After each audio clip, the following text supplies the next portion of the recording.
Right Pawan ఇప్పటి వరకు చంద్రబాబు నాయుడు పోలవరం కు సంబంధించి అలాగే అమరావతి ఇక విద్యుత్ కు సంబంధించి మూడిట్లపైన శ్వేతపత్రం రిలీజ్ చేయడం జరిగింది. ఎలాంటి అక్రమాలు జరుగుతున్నాయి ఇవన్నీ కూడా ప్రజలకు తెలియాలి అని చెప్పేసి ఒక్కొక్క దానిపైన శ్వేతపత్రం విడుదల చేస్తున్నారు. ఇప్పుడు ప్రస్తుతం సహజ వనరులైన భూములు గనులు అటవీ వనరులపైన శ్వేతపత్రం రిలీజ్ చేసేందుకు ఈ మధ్యాహ్నం 3 గంటలకు విడుదల చేయబోతున్నారు. అండ్ గనుల శాఖకు మరీ ముఖ్యంగా గనులకు సంబంధించి చూస్తే ఎన్నో అక్రమాలు చవిచూశారు వైసీపీ సర్కార్ హయాంలో. అండ్ దీనికి సంబంధించి చూసినట్లయితే గనక పైపైన అంటే 5-6 అంశాలు చూస్తేనే వీళ్ళు దాదాపుగా 19,000 కోట్లు అంటే 19,000 కోట్ల వరకు నష్టం వాటిల్లింది అండ్ అక్రమాలు జరిగాయి అని చెప్పేసి తెలిసింది. అండ్ మొత్తం కూడా పరిశీలన చేస్తే ఇంకా ఎన్ని కోట్లు వస్తాయి, ఎన్ని వేల కోట్లు వస్తాయి, దీనికి అంతే ఉండదు అని చెప్పేసి చెప్పడం జరుగుతుంది. అండ్ మరి ముఖ్యంగా ఇక గనుల శాఖకు సంబంధించి మొత్తం కూడా అన్ని శ్వేతపత్రంలో పొందుపరిచారు. ఇవన్నీ కూడా అధికారులు ఇవ్వబోతున్నారు చంద్రబాబు నాయుడుకి.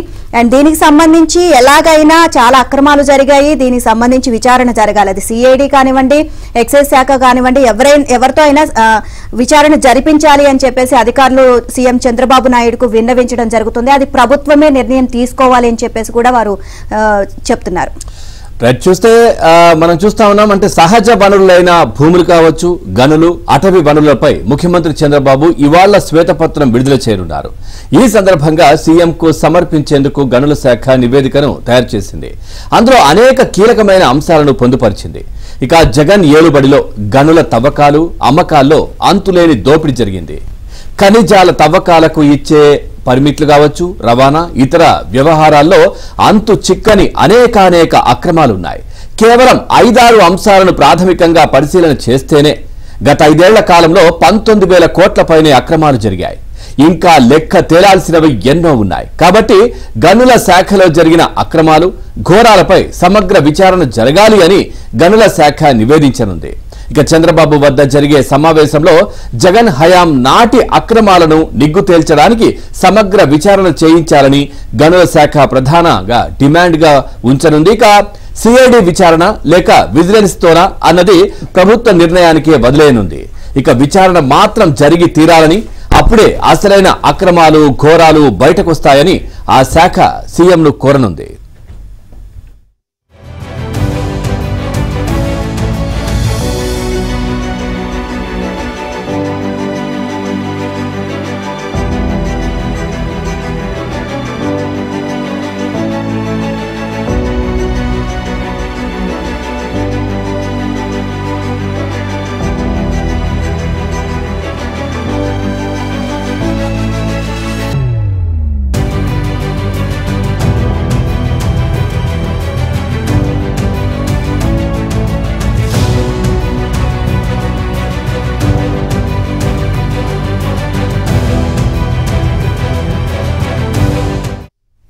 గనుల శాఖ తయారు చేసిన నివేదికలో అనేక కీలకమైన అంశాలను పొందుపరిచింది. 2019-24 మధ్య కాలంలో జగన్ పాలనలో సమర్థులు, నైపుణ్యం ఉన్నవారిని కాకుండా అస్మదీయులను తీసుకొచ్చి గనుల శాఖ డైరెక్టర్ గా నియమించడం మొదలు అనేక అక్రమాలు, అవినీతి బాగోతాలు గనుల శాఖలో జరిగిపోయాయి. ఫలితంగా 19,137 కోట్ల అక్రమాలు జరిగాయని గనుల శాఖ చెబుతోంది. అసమర్థ పరిపాలన వల్ల 5 ఏళ్లలో 9,750 కోట్ల నష్టం వాటిల్లింది అని ఆ శాఖ చెబుతోంది. 2016 నుంచి అమల్లో ఉన్న ఉచిత పాలసీని రద్దు చేయడం, అడ్డగోలు ఇసుక తవ్వకాల వల్ల సర్కారుకు 6,940 కోట్ల నష్టం జరిగిందని పేర్కొంది.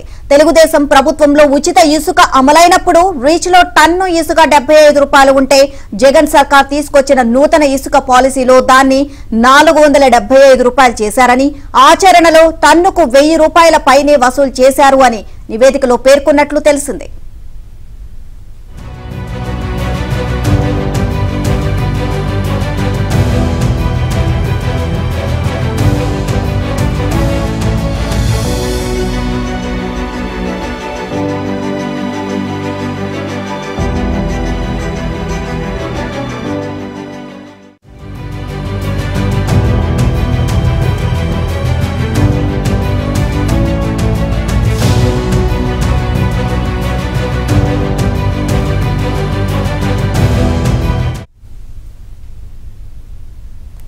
గత 5 ఏళ్లలో ఇసుక, ఇతర ఖనిజాల తవ్వకాల్లో పెద్ద ఎత్తున పర్యావరణ విధ్వంసం జరిగిందని గనుల శాఖ సీఎంకు నివేదించనుంది.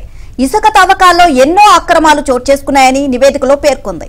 చట్టవిరుద్ధమైన తవ్వకాలు నిలిపివేయాలని, పర్యావరణాన్ని కాపాడాలని జాతీయ హరిత ట్రిబ్యునల్, హైకోర్టు, సుప్రీంకోర్టు ఆదేశించిన ప్రైవేటు సంస్థలు ఇష్టానుసారంగా వ్యవహరించాయని నిర్ధారించింది. ఓవరాల్ గా పూర్తిగా ఈ అంశానికి సంబంధించి మరింత సమాచారాన్ని మా కరెస్పాండెంట్ సత్యని అడిగి తెలుసుకుందాం. సత్య, అంటే ఇప్పటివరకు 3 శ్వేతపత్రాలు రిలీజ్ చేయడం జరిగింది. ఇప్పుడు గనులు కావచ్చు, ఇసుకకు సంబంధించి కావచ్చు, వీటికి సంబంధించి దాదాపుగా పైన చూస్తేనే దాదాపుగా 19,000 కోట్ల అవినీతి జరిగినట్టుగా తెలుస్తోంది. ఇక ఆ శ్వేతపత్రంలో ఇంకా ఏ అంశాలు ఉంటాయి, ఎంత అవినీతి జరిగిందో బయటకు వస్తుందనే అంశం కూడా చర్చకు వస్తున్న పరిస్థితులు. పూర్తి డీటెయిల్స్ ఏంటి? పవన్, రాష్ట్రంలో సహజ వనరుల దోపిడీ గత 5 ఏళ్లలో ఏ విధంగా జరిగిందనేది ఈ రోజు ముఖ్యమంత్రి చంద్రబాబు ఒక శ్వేతపత్రం ద్వారా విడుదల చేయబోతున్నారు. ముఖ్యంగా భూములు, సహజ వనరులను ఎంత దారుణంగా అడ్డగోలుగా దోచేశారో పూర్తి స్థాయిలో వివరించబోతున్నారు. జగన్ ఏలుబడిలో అడ్డగోలుగా వనరుల దోపిడీ ఏ విధంగా జరిగింది, నిబంధనలు ఏ విధంగా ఉల్లంఘించారు, కనిపించిందల్లా ఏ విధంగా దోచుకున్నారు, 5 ఏళ్ల పాటు అడ్డు అదుపు లేకుండా సహజ వనరులను చెరపట్టి దోపిడీ ఏ విధంగా చేశారనే విషయాలను ముఖ్యమంత్రి చంద్రబాబు ఈ రోజు 4వ శ్వేతపత్రం ద్వారా విడుదల చేయబోతున్నారు. గనుల శాఖలో జరిగిన ఈ అక్రమాలపైన సమగ్ర విచారణ జరిపించాలంటూ ఇప్పటికే గనుల శాఖ ఒక నివేదికను సిద్ధం చేసింది. సర్కారును ఈ విషయంపై కోరనుంది. అలాగే గత వైసీపీ పాలకులు, బంధువులు, అధికారులు విశాఖ, విజయనగరం పరిధిలో విలువైన భూములు ఏ విధంగా దోచుకున్నారు, ఎన్ని అక్రమాలకు పాల్పడ్డారు, వారి భూదందాలకు సంబంధించి కూడా భూదందాలకు సంబంధించి కూడా నివేదికలు సిద్ధమైనట్టుగా తెలుస్తుంది. దీనిపైన కూటమి ప్రభుత్వం ఏం చేస్తుంది అనేది కూడా చూడాల్సింది. ఒక్క గనుల శాఖలోనే దాదాపు 19,000 కోట్ల రూపాయల అక్రమాలు జరిగినట్టుగా ఎట్టకేలకు గనుల శాఖ తేల్చింది. 5-6 అంశాల్లోనే ఈ నష్టం పూర్తి స్థాయిలో వాటిల్లినట్టుగా కూడా గనుల శాఖ చెబుతున్న పరిస్థితి అయితే ఉంది. దీంతో పాటు పర్యావరణ విధ్వంసం భారీ ఎత్తున జరిగినట్టుగా కూడా తమ నివేదికలో స్పష్టం చేస్తున్న పరిస్థితి అయితే ఉంది. ఈ రోజు విడుదల చేసే శ్వేతపత్రంలో ఈ అన్ని అంశాలు కూడా ఉండబోతున్నాయి. గనుల శాఖలో జరిగిన అక్రమాలు, ఘోరాలపైన సమగ్ర విచారణ జరగాలని ఇప్పటికే గనుల శాఖ ప్రభుత్వానికి నివేదించింది. ఈ సమావేశంలో ఈ రోజు జరిగేటువంటి ఈ శ్వేతపత్రంలో ఈ అన్ని అంశాలు కూడా ముఖ్యమంత్రి ప్రస్తావించే అవకాశాలు ఎక్కువగా కనిపిస్తున్నాయి. ఇక 2019-2024 మధ్య కాలంలో జగన్ పాలనలో సమర్థులు, నైపుణ్యం ఉన్న వారికి కాకుండా అస్మదీయులను తీసుకొచ్చి గనుల శాఖ డైరెక్టర్ గా నియమించడం జరిగింది. దీంతో మొదలైనటువంటి ఈ దందా మొత్తం 19,137 కోట్ల అక్రమాలకు తెరతీసిందని చెబుతున్నారు. గడిచిన 5 ఏళ్లలోనే అసమర్థ పరిపాలన మూలంగానే గనుల శాఖలో 9,750 కోట్ల నష్టం వాటిల్లింది. 2016 నుంచి అమల్లో ఉన్న ఉచిత ఇసుక పాలసీని రద్దు చేయడంతో అడ్డగోలు ఇసుక తవ్వకాల వల్ల సర్కారుకు 6,940 కోట్ల మేరకు నష్టం వాటిల్లినట్టు ప్రాథమికంగా అంచనా వేశారు. గతంలో తెలుగుదేశం హయాంలో 75 రూపాయలున్న టన్ను ఇసుక వైసీపీ 475 రూపాయలు చేసింది. దాన్ని బయట 1000 రూపాయల చొప్పున అమ్మిన పరిస్థితి అయితే ఉంది. తక్కువ ఈ మొత్తం కూడా దోపిడీగా చెబుతున్న పరిస్థితి అయితే ఉంది. హరిత ట్రిబ్యునల్ కావచ్చు, హైకోర్టు కావచ్చు, సుప్రీంకోర్టు కావచ్చు, ఇసుక తవ్వకాలపై తీవ్రంగా స్పందించినప్పటికీ కూడా ప్రభుత్వం మాత్రం ముందుకే వెళ్లిన పరిస్థితి అయితే ఉంది.